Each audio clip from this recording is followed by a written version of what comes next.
Hi guys, you're welcome to Sports Maestros TV, where we discuss sports and we bring you updates on sport news.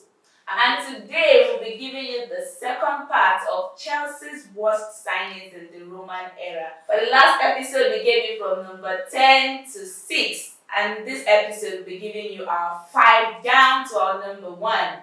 Alright, of course, before we proceed, you have to like, subscribe, and hit the notification button to get notified anytime we give you an update. Alright, so Radik, you're welcome. Wale, you're welcome. Alright, so Radik, you continue from number 5. Number 5. Yes. Our number 5 is going to be Khalid Belarus. Khalid Belarus, the Dutch. Khalid Belarus came from Hamburger in Germany, and he came for 8.5 million pounds.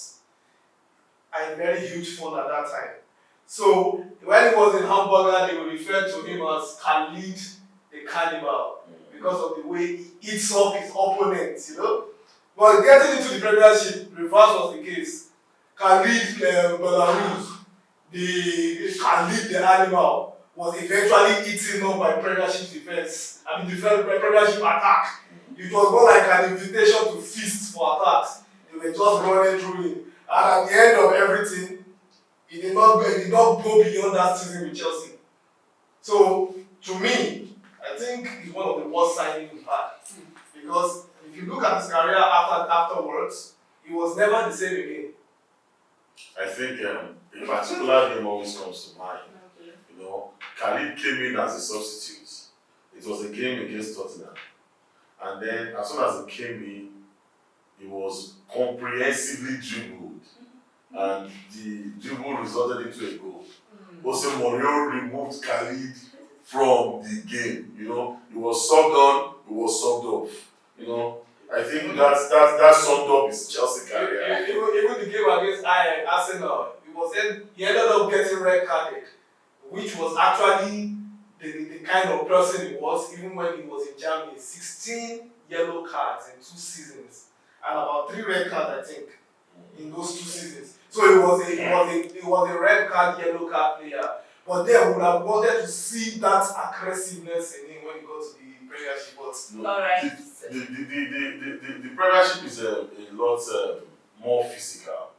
So I think that also affected his output when he was at Chelsea. Yeah. Anyways, in the end, he ended up playing 13 games for Chelsea, 13 EPL games for Chelsea. And to me, that is not enough games for a player to spend that kind of money on. So, Alright, so let's go down to our number 4, Marco Marin, the German Messi. I was excited when we signed that guy because he came in an era where Chelsea was actually trying to build the posts. Lampard, Terry, Drogba era, the old guards were trying to usher in a new generation of players. It was around that time Lukaku came in, Courtois came in, even Mata, De Bruyne, Hazard was signed. It was Aspilicueta also, we were trying to usher in a new generation of players, the best of their kind, But I was so excited, but in the end, he was not able to cut it. 4 seasons in Chelsea, very, very minimum number of matches, 6 EPL matches in 4 years. We ended up loaning him to several clubs before we ended up selling him to Fenerbahce. It was Fenerbahce or Olympiacos, So that pretty much sums up Marco Marin's career in Chelsea. Okay. What about you? What do you think? I think Marco Marin has the record for the player who has gone most on loans. For me, that's what the song He has elder brother. His elder brothers. You see them later in the. I don't think any Chelsea player has gone on loan as much as He went on 4 loans. He went to Sevilla. He went to Fiorentina, Anderlecht, Trabzonspor before he was eventually sold out to Olympiacos. Alright, so let's go down to our number 3, and we have Papi Djilobodji. Papi Djilobodji. Papi Shinoboji, this is the only guy on the list that I don't really have anything more to say about him. Because he was great. He also didn't do anything. He didn't much. Pretty much, yeah. I don't really have anything to say about him because he was brought in as a central defender, 6'4". You know, that's an attractive physique to have in the Premier League. And you're thinking, man, this guy is going to do the dirty job. You know, Mourinho was saying, this wasn't my signing, although my chief scout brought him in, whom I trust. The same person that actually introduced me to Consumer also. You know, I can't see all these players. But then I trusted his judgment. But when Mourinho saw him, Mourinho saw that this guy could not really cut it actually. He did not end up playing any EPL game for Chelsea. Yes. The next season he was out already. You know, and if you look at his career path after that, the other clubs he went to, there was nothing. There was nothing. Papi would have been my number one. You know, he didn't play at all. He didn't even have an EPL cap. Nothing. He would have been number one. Okay. Because he never got to play at all. There's no EPL cap for Chelsea. Okay. So let's go down to our number 2, Radic. Our number two. Our number 2 is going to be Baba Rahman. Baba Rahman. I would have wanted to put Baba Rahman in the number 1, but because in his first season he was able to play about over 20 matches. You know, it was a Mourinho signing, right? Yes. It was a Mourinho signing. He came in from Augsburg. He came in from about 14 million, which could actually rise to 22. But Augsburg did not get that opportunity to claim that 22 million because till now, I'm sure most people will not even believe that Baba Rahman is still on our roster. Baba Rahman is still on our roster. 2015, that is 8 years down the line. This guy has been going from one loan spell to the other, going from different clubs to the other, one country to the other, and it's still baffling that he has not still been able to get into the Chelsea team. In fairness, for me, I think it was because Mourinho left. Mourinho, he played very well in the first season, like Radic said, because he played under a manager who bought him, who believed in him. As soon as Mourinho left, I think that was the end for Baba Rahman to Chelsea. No, but because if you also look at something, Baba Rahman came in that period where we did not have depth in our left back, to the point that they had to start deploying Aspilicueta to the right, from the right to the left. That was when Aspilicueta became a utility player. Baba Rahman was in the team. He could not cut it for some reasons, you know, and now he's in Reading. What surprises me the most is that till today he's still in the Ghanaian lineup. Maybe Ghanaians don't have a left back. Well, Okay. Alright, so let's go down to our number 1, Danny Drinkwater. So you actually have to drink water. I have to drink water to that.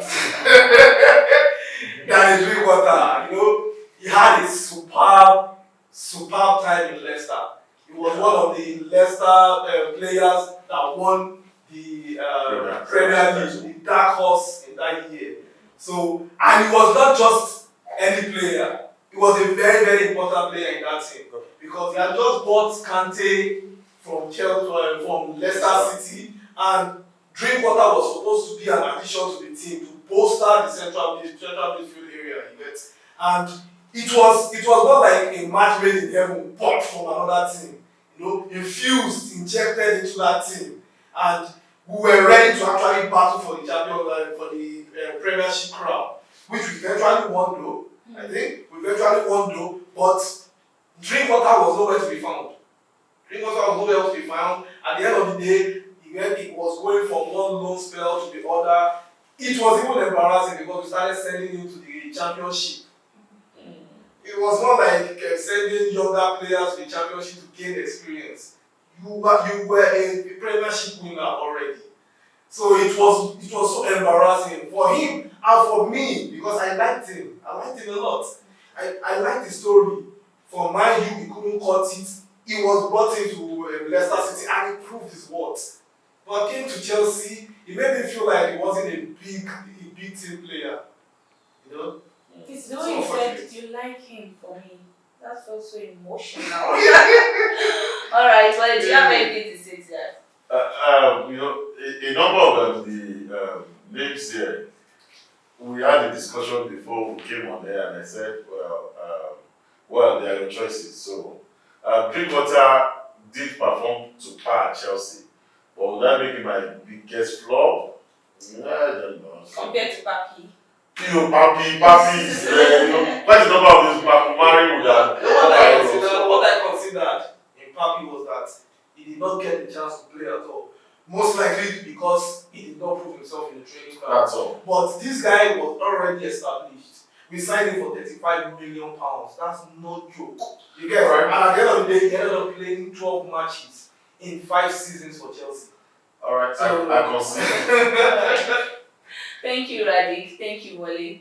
Alright, this will be the end of this particular episode, and we hope you have started dropping your comments, your opinion on our bottom 5 in our comment section. Alright, don't forget to like, subscribe, and hit the notification button to get notified anytime we have an update for you. And don't forget to follow us on Instagram at SportsMaestros.tv and Twitter at SportsMaestros.tv. Alright, we love you always.